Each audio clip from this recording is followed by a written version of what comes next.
The great thing about Photoshop is that when you have to do quick design, and what I mean by quick design is not everyone sits there and creates Illustrator sketches by hand or using vector-based applications.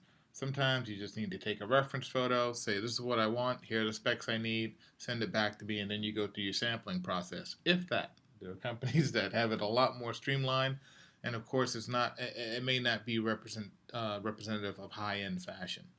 But let's take it from the example of a quick win in Photoshop. I just have an image that I really need to put a quick notation on, and I really just want to get in, do some dash lines, and point out some areas, and then put my text in where I need to.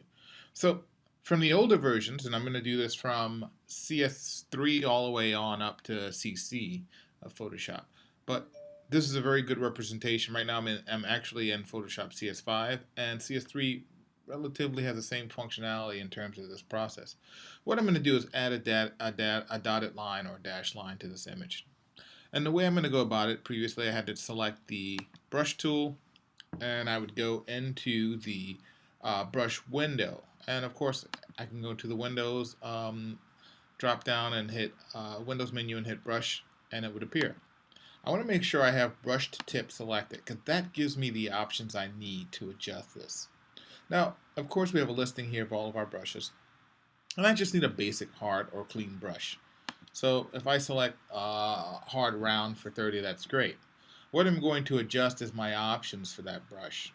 And the way I'm going to go about that is, let's say I bring the size down a little bit. I'm going to go to where it says spacing and make sure spacing is checked. And I'm going to begin to increase that. And what it is going to give me are dotted or dashed lines. Okay.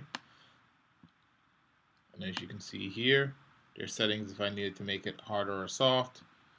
I'm going to then take off smoothing, also check off dynamic shape, and that way I just have a basic line that's going to be dotted.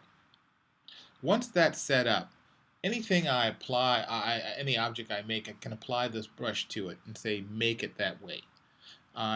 So for an example, if I want to go to my pen tool, because what sometimes happens is I just want to draw a line, or in the event that it may be a curved line, maybe I'm curving around something, who knows. Not that I necessarily do that for specking, but here's a line. I have my settings appropriately set for my options. Here's my setting for paths. Okay, it's also on the pen tool, which is what was selected. And my color is defined for black and white background and black foreground. So I begin to make my line. Now here's my line as it's drawn. What I'm going to do is then deselect it.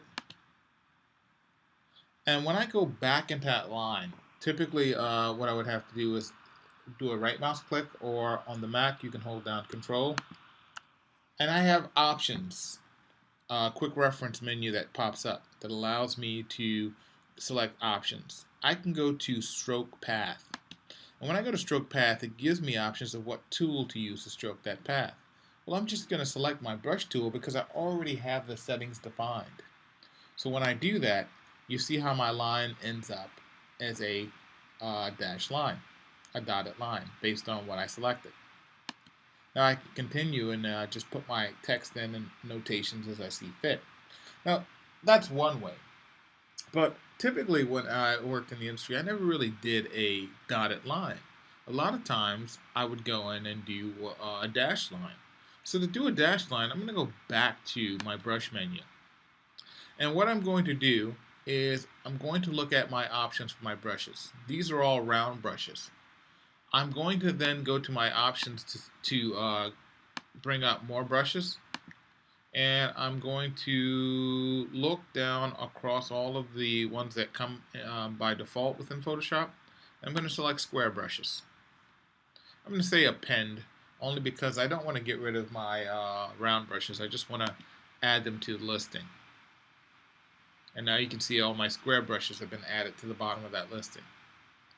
So now when I go back to brushes, I'm going to pick a square brush, and I'm going to do the same thing basically. However, I'm just going to adjust my spacing, Okay, maybe I'll round this down to 40 if I wanted to dash that a little bit more.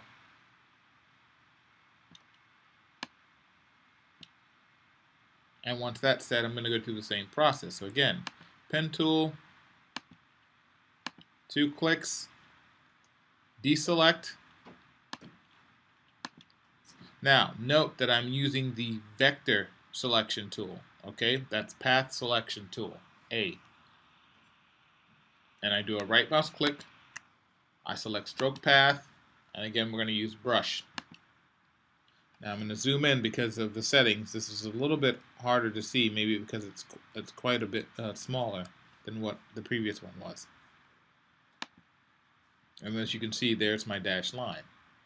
Now if I had wanted to change color beforehand, I would have set the color to another color as I see fit. But those are the 2 ways they've had you do this in previous versions of Illustrator. What I'm going to jump to now is how it looks now and the new features they have in CS6 and CC. So now here we go in Photoshop CC. And there's some very special changes that they made, since it actually was the same thing in CS6 as well. But it's just worthy of pointing out. Again, I want to do the same process. I want to be able to quickly reference an image area and specify some technical details. Unlike what I had to do previously by using the brush panel. So I would select brushes and then go to Window, select brush, and bring up the options. Although that's still available, and I do have all these options available to me, and I can go through and select and do the same thing with spacing that would happen that I did in the previous versions.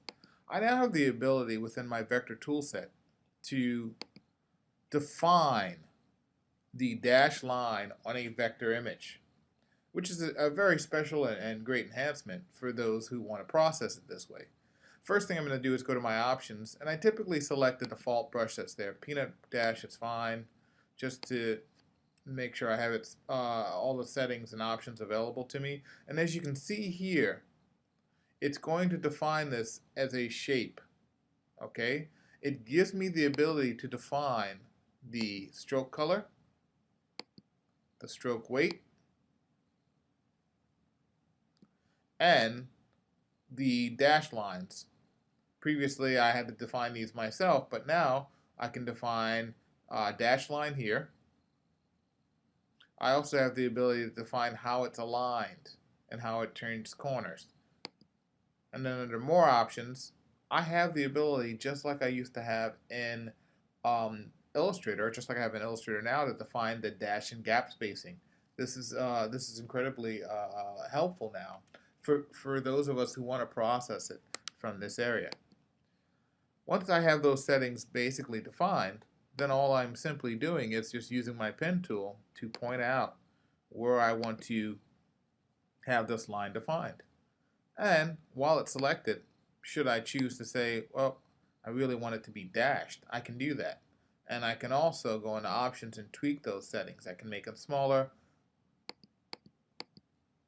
And this allows me the ability, while I have this selected, to adjust these changes a little bit on the fly, so I can really get a better sense of what I'm doing, which I didn't have the ability to do previously. So this revolutionizes or changes the way I can quickly reference and point out items using the same kind of notation details I would use in Illustrator.